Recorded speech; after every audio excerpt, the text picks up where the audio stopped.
বর্তমানে কিছু মানুষের কাছে আন্দোলন মানেই হচ্ছে কন্টেন্ট বানানোর একটা মাধ্যম, but in my point of view আপনার সাথে ম্যাচ নাও করতে পারে। No way to create your own content in the movement.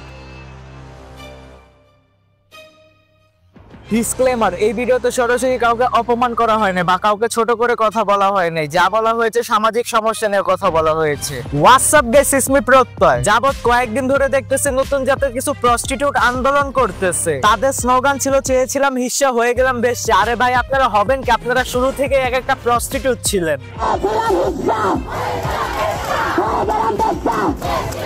এই আন্দোলনের নেতৃত্ব মেয়েটার নাম মানজিয়া প্রভা। ইনি সেই প্রভা যিনি তার বন্ধুদের সাথে মিলে গাঞ্জা সেবন করেছিল, আর ওই জায়গার মধ্যে তার একটা বান্ধবী বেশি গাঞ্জা সেবন করে, যার কারণে সে অসুস্থ হয়ে পড়ে। আর এই সুযোগ উঠিয়ে তার 3 ছেলে বন্ধু মেয়েটাকে ধর্ষণ করে। আর গেটের সামনে যে মেয়েটা তাদের 3 বন্ধুকে সতর্ক করার জন্য বসেছিল, সেটা আর কেউ না, সে ছিল মানজিয়া প্রভা। আর সে আসছে নারীদের সুরক্ষা নিশ্চিত করতে।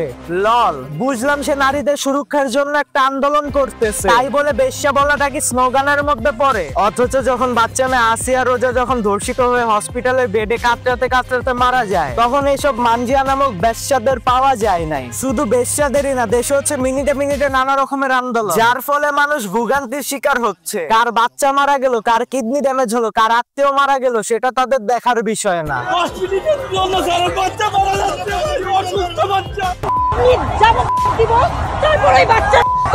তোমার বাবার মতো না মা, আমার হার্টের সমস্যা রে বাবা। কথা হলো, যে পর্যন্ত না তাদের দাবি মানা হচ্ছে সে পর্যন্ত আন্দোলন চলতেই থাকবে। এখন কেউ মরুক বাঁচুক সেটা তাদের দেখার বিষয় না। বাট ইন অফ রিয়ালিটি, বাংলাদেশে বর্তমানে আন্দোলন নামক শব্দটা আতঙ্ক হয়ে গেছে। আগে পোলাপান আন্দোলন করলে মানুষ অ্যাপ্রিসিয়েট করত, কিন্তু বর্তমানে পোলাপান আন্দোলন করলে মানুষের মনে আতঙ্ক চলে। বর্তমানে পোলাপান যে আন্দোলন করে সেটা আন্দোলনের জাতেই পড়ে না। পোলাপান এখন যেটা করছে সেটাকে বলা হয় ট্রাভেল মেকার।